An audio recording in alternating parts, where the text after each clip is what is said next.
Hey everyone, this is Erica Lucas, your host and founding member of VEST, an organization connecting women across industries, regions, and career levels so that together we can expedite the pipeline of more women in positions of power and influence. Welcome to another episode of the Vester podcast, where we explore the invisible barriers holding women back in the workplace and share stories of women building power collectively.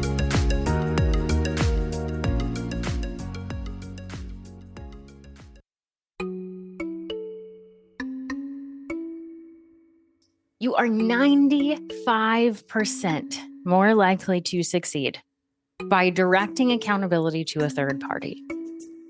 By having a goal, you're 10% more likely.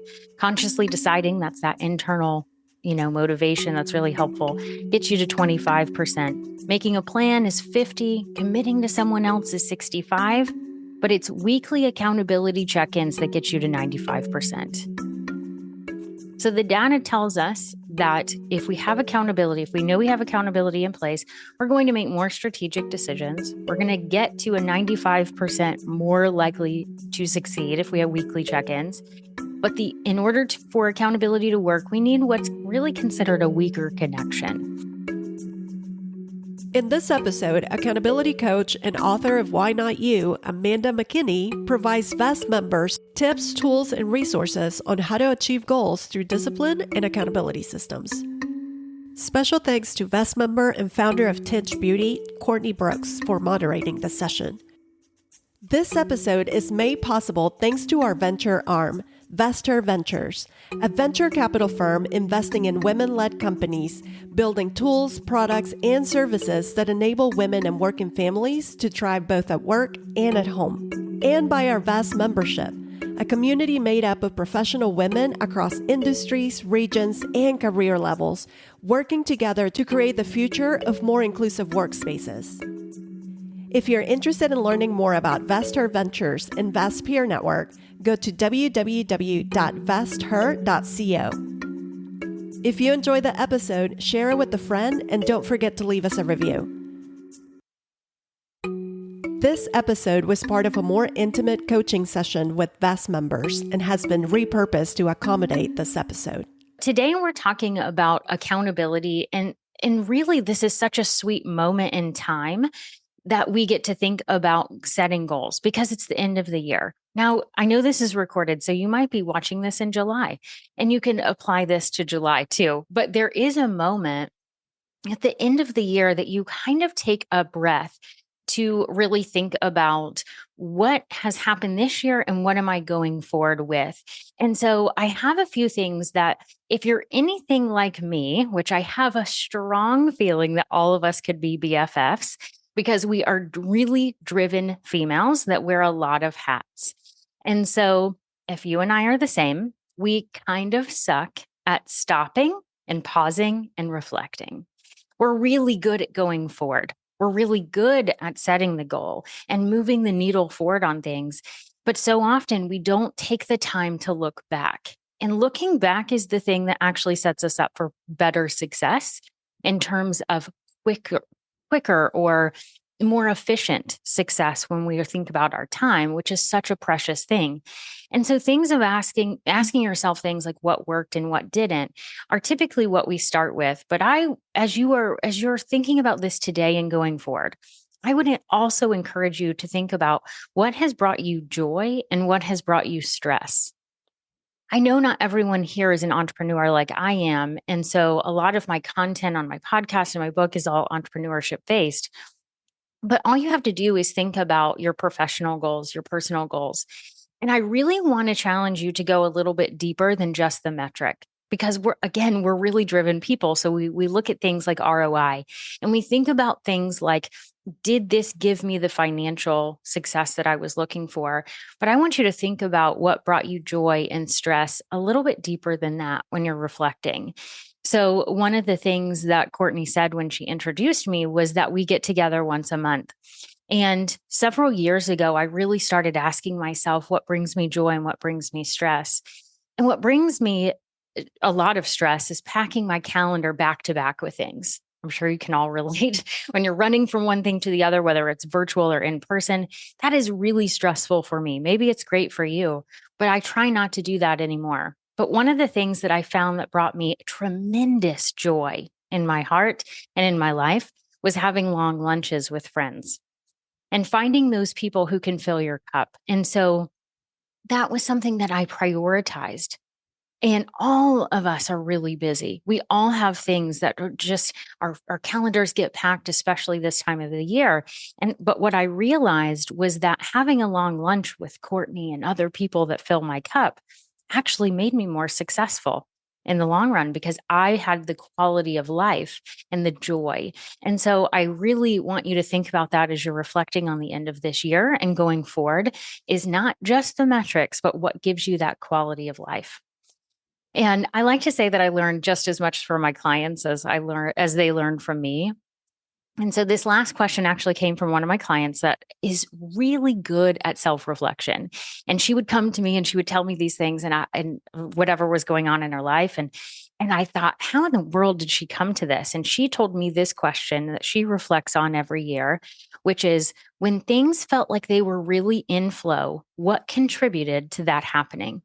And I thought, gosh, what a beautiful question that is. And so I'll give Katie that shout out because I did not come up with this question, but what a great question. And these questions don't have to be the perfect ones for you, but hopefully it gets you started and it gets you thinking about how can you reflect on what's happened this year so that you can do more of what brings you joy as you go forward and achieve these goals. So one thing that maybe you're thinking about now or you've thought about previously is what's hindered you. And I would love for you to put some things in the chat. Now, I don't have the chat open right now, but I will. And what I'd like to see is what's hindered you from achieving a goal. And I want you to be really courageous and share this because it's something that we need to figure out. And I really realized that I was wrong about this very recently. Because first, and maybe you're like me and you say this as well, what I always said was lack of time. And I would say, I don't have time. And the reality is, we're all busy. And so time is something that we have to work with. But what I realized was that somehow, when I really, really, really, really wanted something, I somehow found the time to figure it out. And I had to get really honest with myself. And this was really brought to light when I published my book. So people ask me all the time, how in the world did you get these things done? And for some reason, the book was one thing that as soon as I told people I was writing a book, they were like, how in the world are you doing this? And it was especially those people like Courtney in my life who know more about my life than just what's on Instagram. And so what Courtney knows, and you're about to know as well, is that as soon as I started to write my book, my father-in-law got really, really sick and we moved him in. And not only was I the entrepreneur running a business, a wife, a stepmom, a friend, all of these things, I became a full-time caregiver, which by the way, I realized I'm not that great at, but I did it, right? Like sometimes we just have to put on those hats and do the thing because life happens. But somehow in those months that we had him living at our home, I also finished the first draft of my book. So I wrote a little over 30,000 words in 3 months. When I tell people that, they're like, how in the world?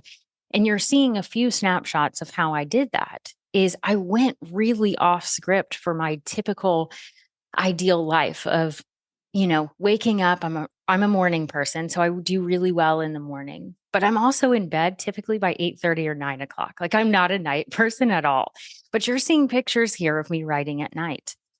And what you don't see, because I don't have pictures of it, is me writing when I was sitting next to him on the couch and I would write 7 minutes at a time before he needed something else or whatever it was.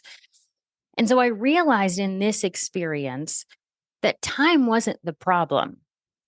What really hinders me personally is if I'm pursuing a goal that I think I should versus the one I really want.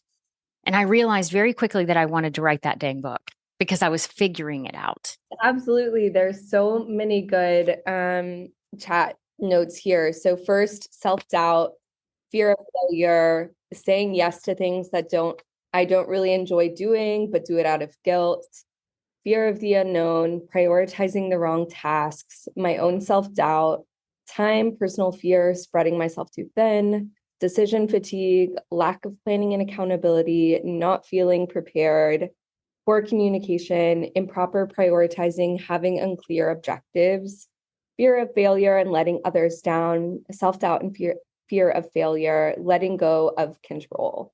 Oh my gosh, you all showed up.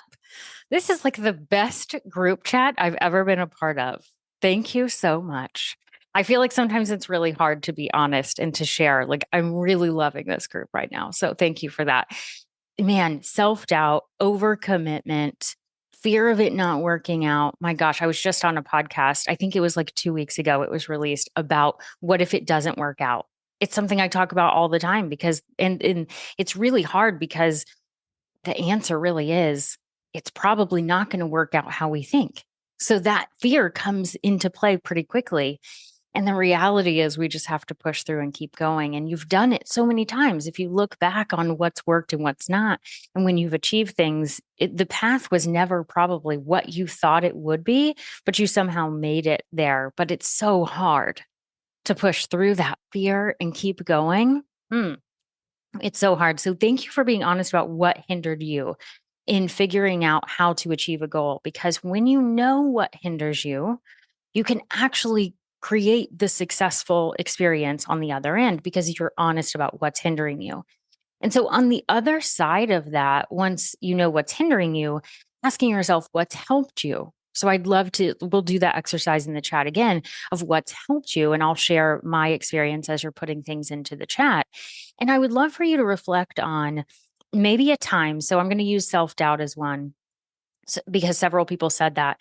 Maybe there's been a time where you did have self-doubt.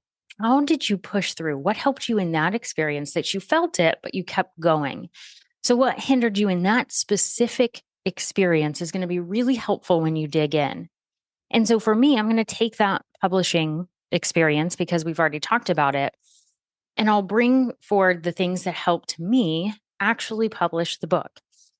And it was that I committed to a goal that I truly wanted. It was intrinsically motivating. This is something that I could go on a whole other session about intrinsic versus extrinsic motivation. And it's something that I continue to learn about because it's so helpful when I work with people. But when we have an intrinsic motivation for something, so I really wanted to write this book.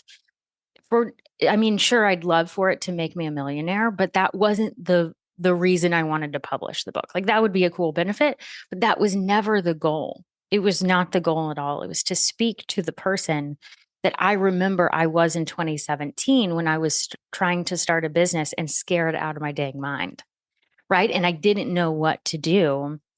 And I needed to put one foot in front of the other. And I wanted to build a business that integrated into my life instead of just taking it over and me overcommitting. Another one of those things that hinders us all the time.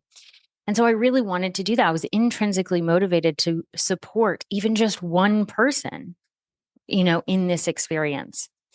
I also joined a program. I did not know how to write a book, and I knew I could not do that on my own because it was a brand new experience. So I needed the accountability. And you heard me say I wrote X number of words. It was actually a little over 30,000. But the thing here is that I tracked it. I found a metric that was really motivating all the way through. Because as you see that number go up, it's very, very helpful. And so no matter what my goal is, I always find a metric now. And sometimes it's a number like a revenue goal or something like that, but sometimes it's time spent on something and learning something, spending that time. So I'd love to know what works for you. Courtney, would you like to share what's in the chat? Yes, absolutely. There are so many great things here. Erica said, one, saying no, and two, letting go of control. Perrin, one-on-one conversations with people I trust. Sue, being open about struggles. Michelle said, getting outside perspective on what I am stuck on. Perrin also said, blocking off at least 1 hour of focus time each day. I love that. So Jay good. said, intentional rest. Jennifer, working through my fears with a trusted friend or my husband. Perrin, deciding not to schedule any meetings on Mondays before noon. I love that. Might have to Love steal that one. Stephanie, a great mentor and thought partner, getting into a routine every day and allowing time for breaks and breakdowns. Wow. Ooh, that's good. Erica, only doing 15 and 30-minute meetings. Bella, realizing that small failures are okay and it is something you can grow from. So powerful. Kendra said, what's helped me most is getting honest about fears and sharing those goals and fears with those that I trust, then really trying to take in and listen to their encouragement, reminding me who I am and what I bring to the table. They're great about holding the mirror up for me to see what I was too afraid to see. Also, I truly learned that being busy is not a personality. That's so good. I love that one. Delegating and then delegating more and then delegating more. Setting up a plan and routine, but also establishing my why, checking in on how I'm feeling, being mindful that sometimes things aren't going to go perfectly. So being okay with that and going easy on myself. Oh my gosh. And then Shelly had a question too about, can you speak more about finding tracking metrics? I have a hard time breaking down goals. Ooh, yes, that is so good. Can I put a pin in that until the end? Because I have a lot to share on that, and that'll take us on a tangent, and I will not finish what I'm actually supposed to say, but I would love to tackle that one. Yeah, awesome. That sounds so good. And in the meantime, it's so exciting to see what people are saying in the chat. So I love that. Oh my gosh. You all are so good. You all are so good with really engaging and interacting. Thank you for being so open with what's helped you. I love how many of you talked about sharing and talking to other people, those trusted advisors, whomever it is in your life. That is so incredibly helpful. We have to do that and find that support, whatever it is in your life, to take that next step, because we need to be reminded of things. Again, it's part of all of our personalities, most likely, of moving forward, but we don't take that time to remember what we've actually done. So that's really helpful to have mirrored and told to us sometimes. So what I have found, I've worked with clients now for 6 years as a coach, and these are the things that I've really boiled down into what has helped people. And you all talked about all of them, but it's really setting realistic goals that you care about, because you can pursue anything, but if you don't care about it, you're going to be miserable even if you get it. So really pursuing something that you care about, tracking and celebrating progress, which I'm super pumped that someone asked me about that, and talking about tracking metrics. So we'll come back to that one, and finding the support you need in that accountability. And there's different levels that I'll share with you that I've realized that are super helpful.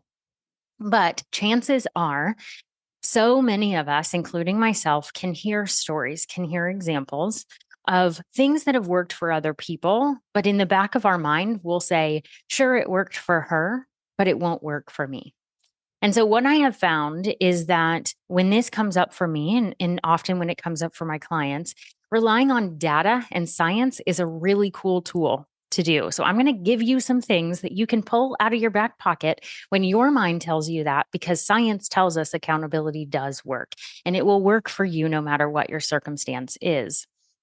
And so the first study that I want to bring your attention to is from Science Direct back in 1999.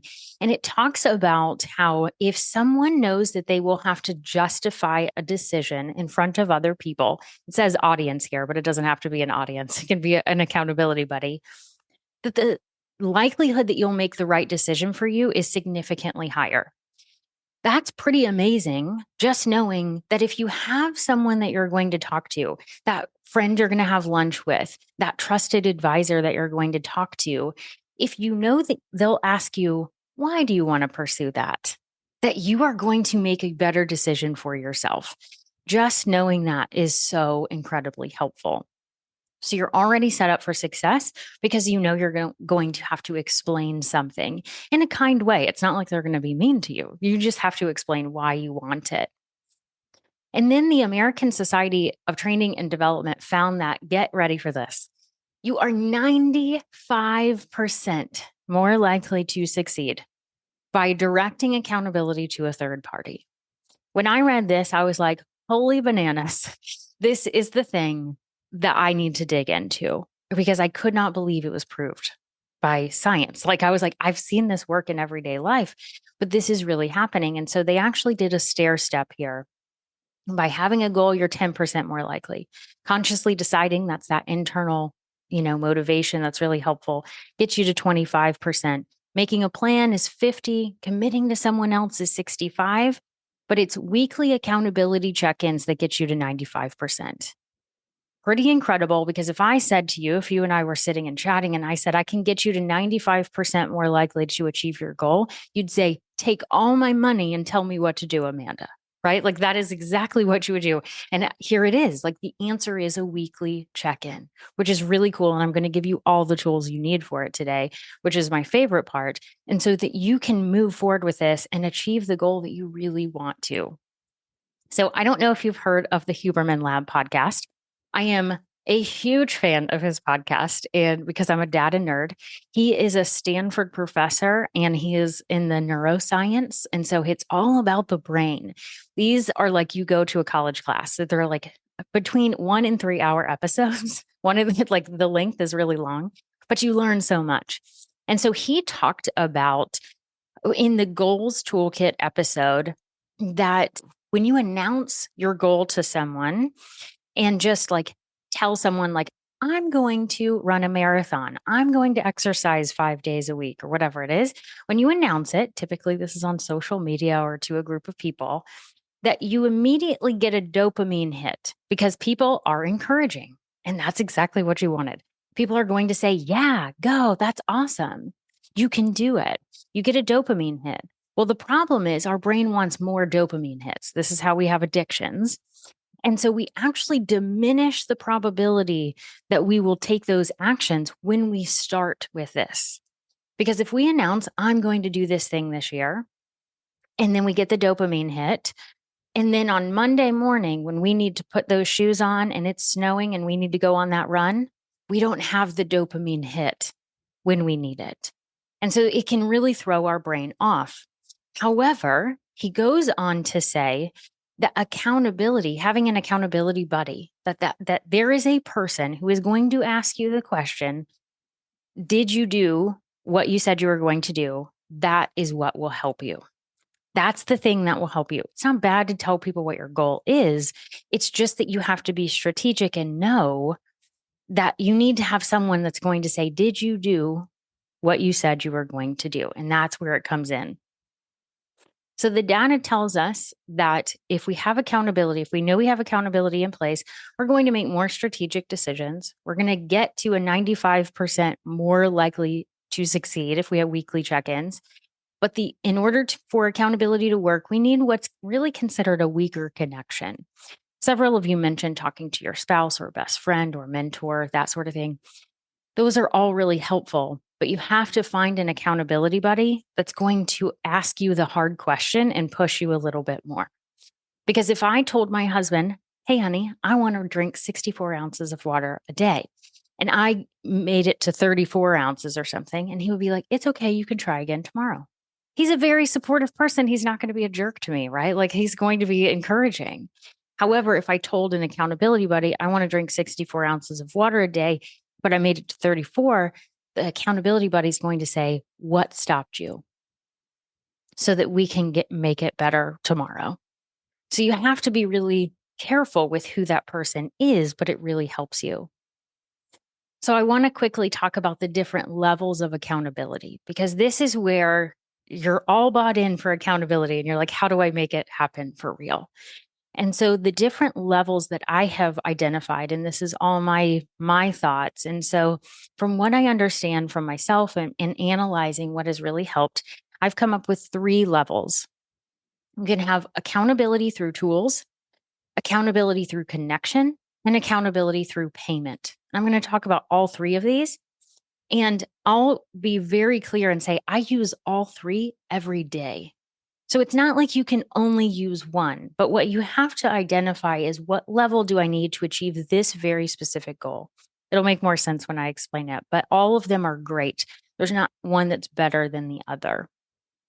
So accountability through tools is using the technology and tools that we have access to help us.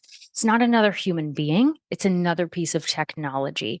And so technology can drive us crazy sometimes, but it can really help us as well.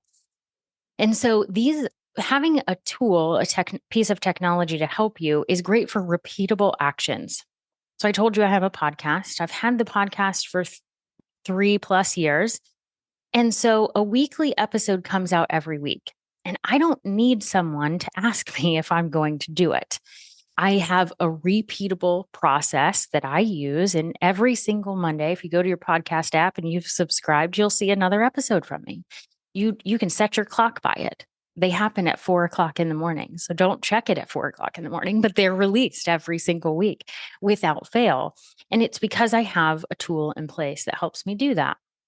I use a project management tool, and that's my suggestion for you. Calendars are great for things like meetings, but for those repeatable tasks in your business, in your life, a project management tool is amazing. I use it for everything, including like grocery shopping.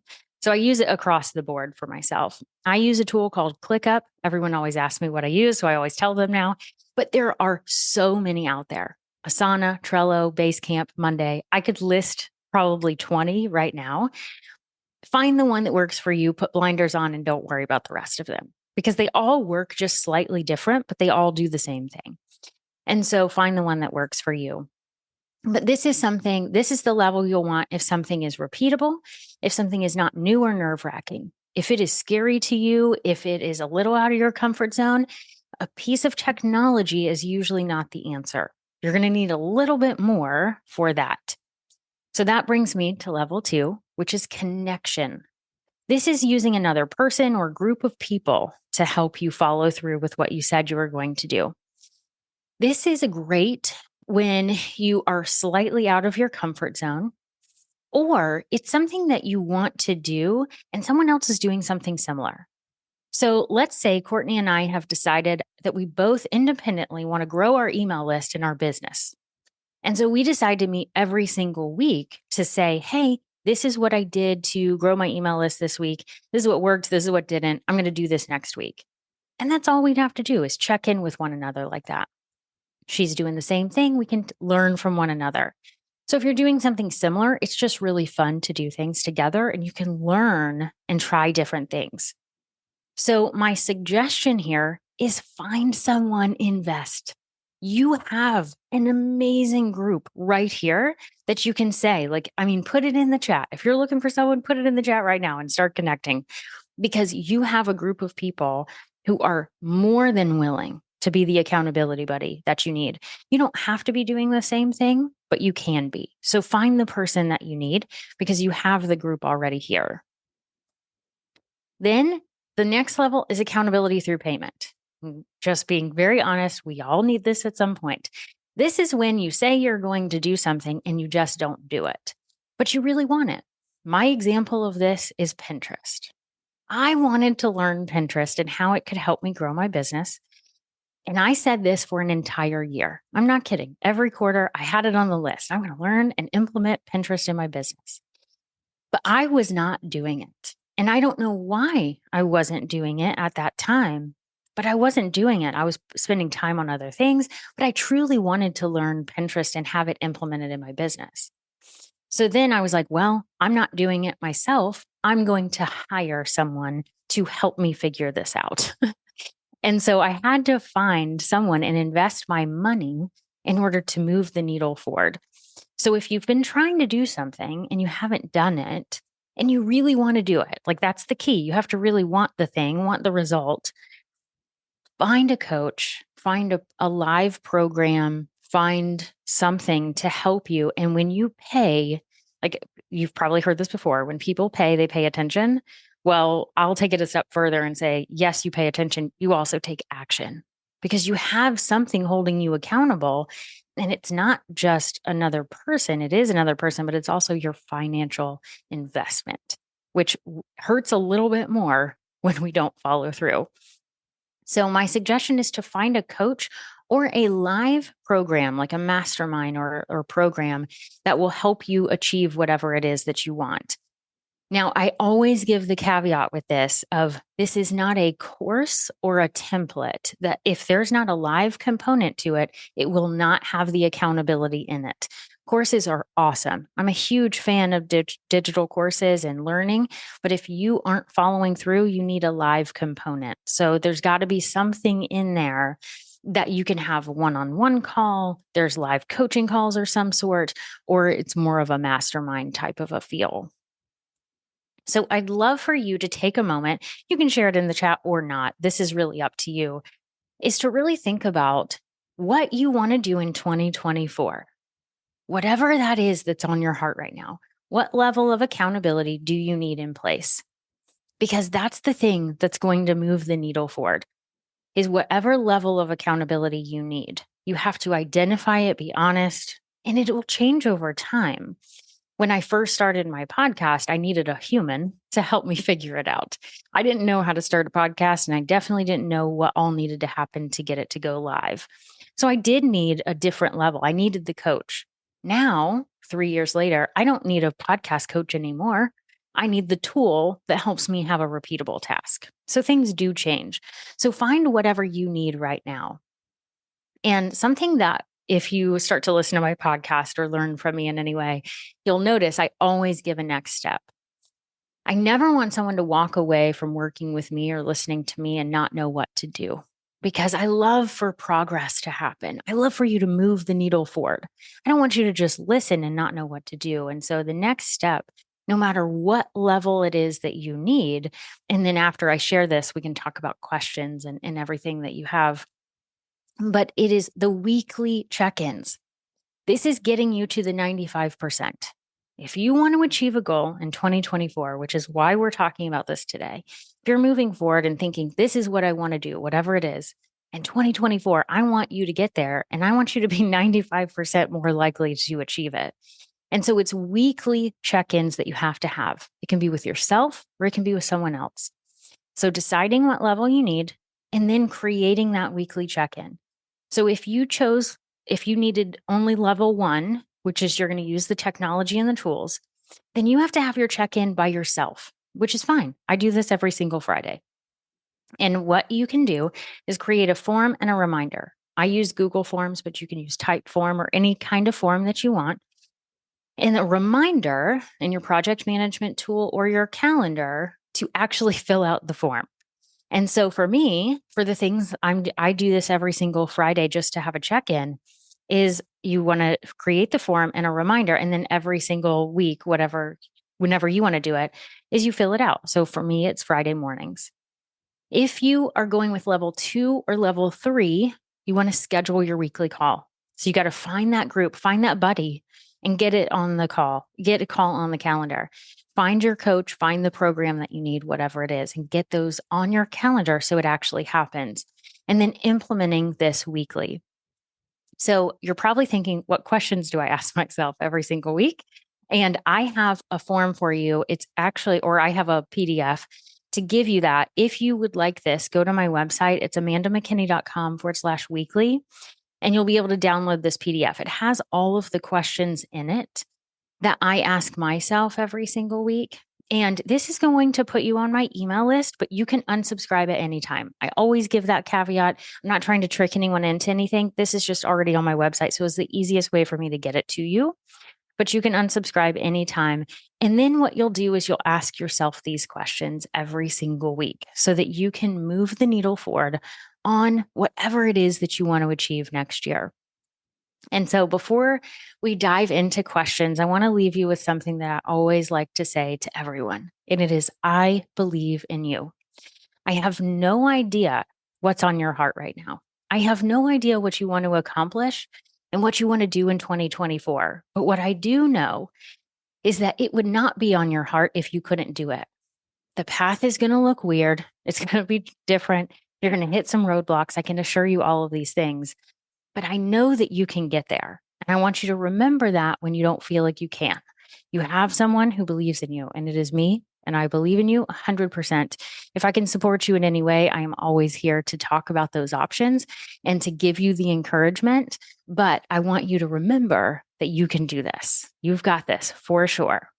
Thank you so much, Amanda. That was so helpful. And I cannot wait to get your guide and dive into kind of those weekly touch points and questions. The chat was lighting up most the entire time. And I'm just so inspired and ready to tackle 2024. Wanted to circle back first to Shelly's question. And Shelly, did we get your question answered on speaking more about finding tracking metrics? Her question was, can you speak more about finding tracking metrics? I have a hard time breaking down goals. I have a hard time narrowing it down to obtainable goals. It's kind of like there's so many projects going on at once. I just like get overwhelmed by the project that I got to tackle each week, by the many projects. And then it's like, if I wouldn't get overwhelmed by that, maybe I could chip it off. You know what I'm saying? And it's like, so when you said those tracking metrics, I'm like, aha, I've got to figure out I've got to find my tracking metrics, because I am motivated by that. Like if I see Awesome. the needle moving, I mean, I think everybody is. I don't think it's probably an aha, but so much. But for me, it's like, I just got to figure out those metrics. I think she hit something there. Yes. Thank you for sharing that. I love when something resonates. Like that's always a really fun thing. So I'm going to kind of go a little higher level and then drill down to the metric. So one thing that I've really identified as helpful, and I don't know how you personally set goals. And we've been talking about 2024, like I keep saying the whole year. I'm not opposed to yearly and these annual goals that people set and having a yearly intention. They're awesome. But what really, really, really works, and I have like tried to see if it didn't work with someone, and every single time it does work, is setting 90-day goals. If you can look at 90 days versus 1 year, our brains can really think through that.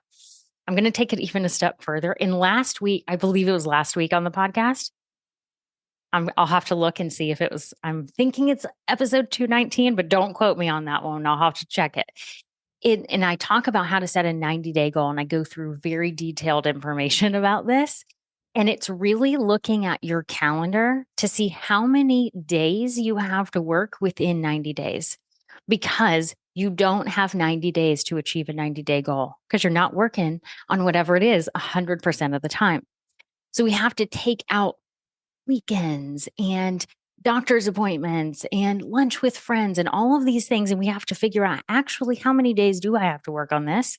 And that's the biggest piece, because you said unattainable. One of those words were unattainable. When you set an unattainable goal, we end up feeling like a failure. And that's not what we want, but it happens all the dang time, and we do it to ourselves all the time. I mean, I did it for so long, and then I was like, what? I have 32 days and 90 days to work? That's why I was feeling like a failure all this time. So you identify the number of days you have, set that goal, then it's identifying the metric.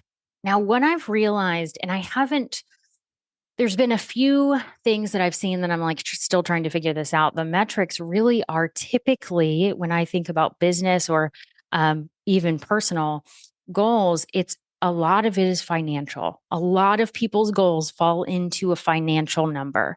So it's either a number of money, number of like currency you want to make. It's an amount you want to save, amount you want to pay down on debt. That's typically it. Like if I had to put a percentage, the majority of people would pick a financial goal, and it's a dollar amount if you're in the US, right? The next is usually a percentage, a percent. So sometimes we look at, I want to increase my business revenue by 25%. I want to decrease my time spent on Instagram by 25%. There's a percentage, so you can do that. Then there's the catch-all for everything else, and it's time. I want to, and I feel like someone even said it in the chat, and now I'm going back, and it was like spending 1 hour, like dedicating 1 hour to something. That's the next one. It is, I will learn about Pinterest for 1 hour a week, or whatever the thing is. It's time spent on a goal. That's typically, now someone can definitely prove me wrong here and let me know, but those are typically the metrics. Financial, so a currency amount, percentage, or time. what system you use to break down annual goals into quarterly, then monthly, then weekly? Monthly and weekly. Typically speaking, when I work with 90 days, I then come up with 3 milestones because it's 30, 60, 90. So I typically look at that, and sometimes it works in that. Sometimes it's like milestones of, if I want to get to a certain, I want to create a new offering, then the milestone is really like, I got to figure out exactly what that offering is. I then need to test it with some people, and then I need to release it. So that would be the 3 different levels. That may not be 30, 60, 90, but it's the milestone that I would be looking at. Then each and every week, what I do is ask myself, what is the most important project that I can accomplish this week to get me closer to that goal? Every single Monday, I ask myself that. Most important project. What is the most important project? And sometimes that is sleep. I need to prioritize sleep. And I know that sounds really silly, but I think we all know the value when we have really crappy nights of sleep and we're like, ooh, okay, I didn't do anything productive today. I was somehow busy all day, but I didn't do anything that was helpful. And so sometimes the most important project is more, it's harder to track, if that makes any sense, but it's the most important thing I can do that week. Sometimes it is, to block my schedule and not take any calls or whatever the case is. So it's really focusing on what is the most important project that I can do to get me closer to that goal. And I even taught this whole thing very recently on how I use my project management system. And this is because Courtney and Amy, the 3 of us who sat at lunch, Courtney said, Amanda, I just don't know how you do it. Like, tell me how, when something throws you off, what exactly do you do with your calendar? And so I actually taught this. And so it's really asking yourself, what's the most important project of the week? And then daily, if you have more than 2 to 3 things that are the most important thing that you have to do that day, it's probably too many. It sounds really silly, but we've got to several of you said overcommitting in the chat today. So we have to be realistic with what's important each day. So helpful. Amanda, on that note, I would love if you can share a little bit about how you set your calendar up for success, like to meet your goals every single week, because I know you touched on Friday, circle to those reminders and just check-ins, but I think the way that you really map your calendar up to just like reach success in the week is so mind-blowing and amazing. Well, thank you. And I like to give the caveat. So I told you I just shared this. I taught it recently. And the feedback that I got was like, whoa, that was a lot. And so I'm going to actually start today by saying the words that are about to come out of my mouth happened over the last 6 years. So I did not start with this on day 1 of running my business. And so the super organized, I am very organized. So that's a natural gift that I have. I know that's not a gift everyone has, but it is one of mine.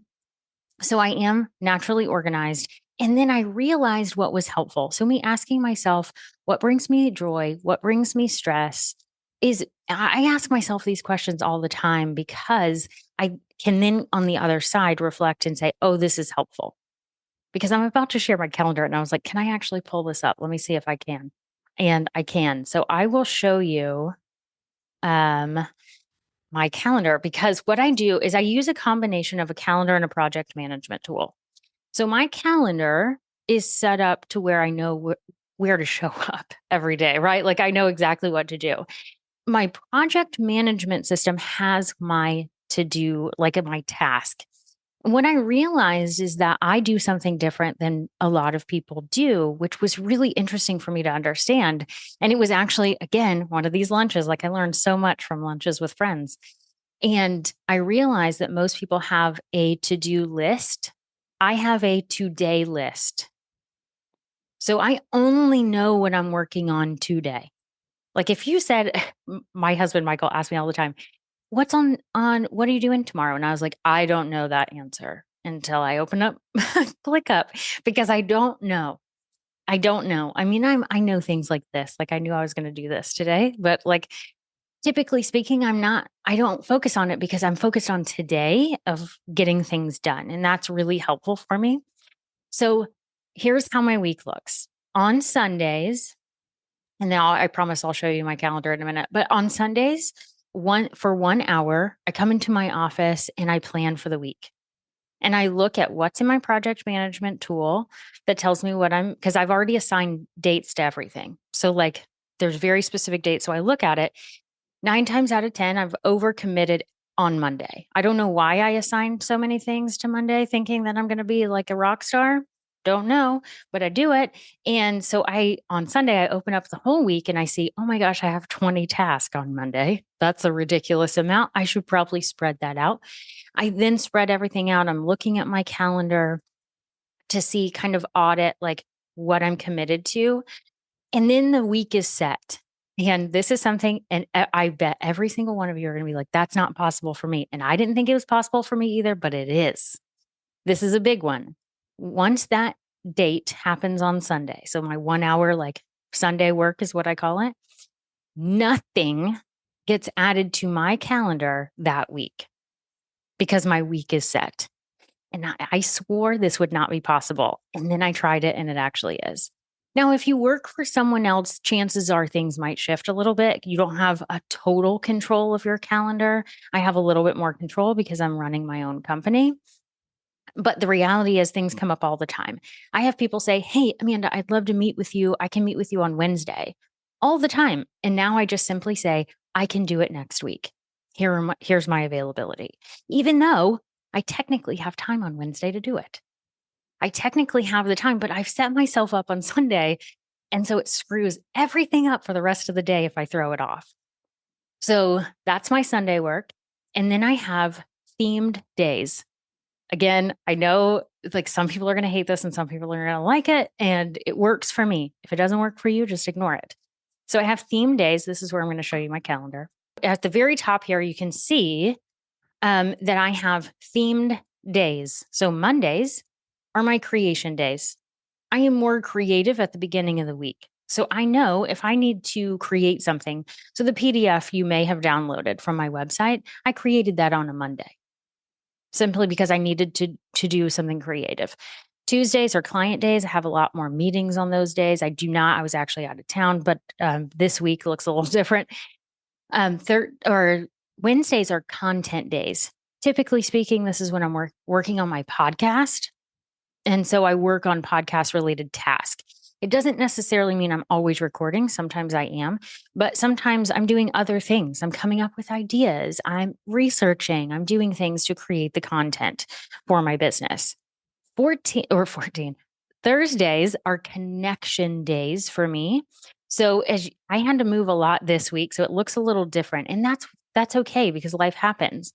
So I have coaching calls tomorrow, more so than normal, because I was out of town on Tuesday. So because of that, I then moved everything. So again, life happens. You have to change things. But this is an odd week, but I have connection times. So if I know I want to have a coffee date with someone, I put it on Thursday. Always. It's always there. Fridays are CEO days. And you're actually seeing this on a very odd week because I say, like, I do not take meetings on Fridays. And I am adamant about that. However, you see a coaching call on my calendar. So I'm calling myself out because I was out of town and it's December and we're trying to pack it in. I promised someone I would get them in. And so I broke my own rule. But the thing that I want to bring attention to here is that it's the exception, not the rule. So on Fridays, I do not typically take meetings. And so that's my CEO day. Courtney mentioned something about Friday. And so Fridays are the days where, let's say on Tuesday, I think of, I need to apply for that grant or whatever. I just made that up. I never apply for grants. I have no idea why I even came up with that. But the idea of like, you think of something on a Tuesday that you need to do. Now, what I've learned is that if I let that thought turn into an action on Tuesday, it throws my week off because I've already planned my week. I immediately, when I think of something, put it as a task to do on Friday. I don't actually do that task on Friday.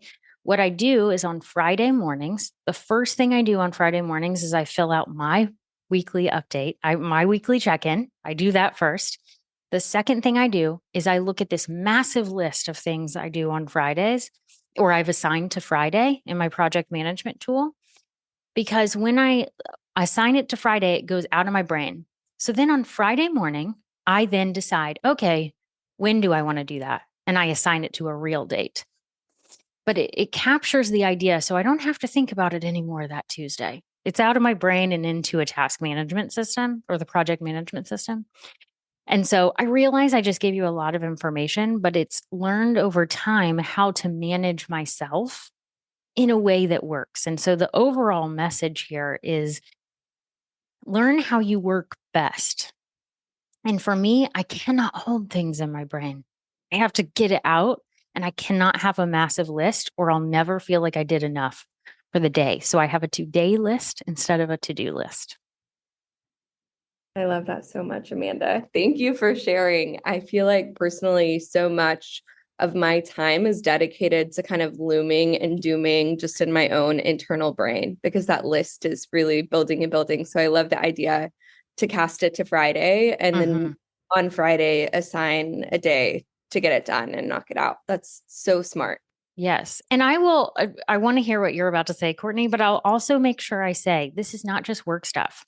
This is order the birthday gift, send that card to say thank you to that person. It is anything that pops into my mind. It is not just work. And I say that because it's easy to try and separate everything and compartmentalize. But let's be honest with ourselves. Us women, we're wearing a lot of hats. And it's real freaking hard to do that. It's so hard. You're going to be in a meeting with a whole bunch of people and think about, oh, shoot, I didn't send that thank you card. So just write it on a piece of paper and put it on that task list later and really do it. Like, don't beat yourself up for the fact that you thought about buying that birthday gift for the kids' party on Saturday in the middle of a meeting. Just write it down, get it on the task list to do, assign it to yourself whenever you need to, because it's all integrated together. And so, remembering to pick up cheese at the grocery store is equally as important. I love that. That's such a great example and so true. Okay, Jennifer had a question about your book. Jennifer, do you want to hop off with me?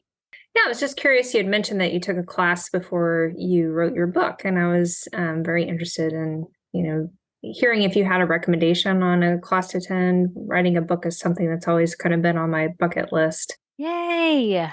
Well, congratulations, Jennifer, for saying it out loud. That's a huge accomplishment. I cannot wait to celebrate you publishing that book, no matter how long it takes. It's awesome. I am happy to share that. I will, you know what? I can probably just grab it really quick. The program I work through is called Manuscripts, and it is a book writing program, and I highly recommend it. I loved it. And it really helped me. I mean, I went from idea, and just so you know, I did not have a full-fledged idea when I joined the program. I just thought, I think I want to do this thing.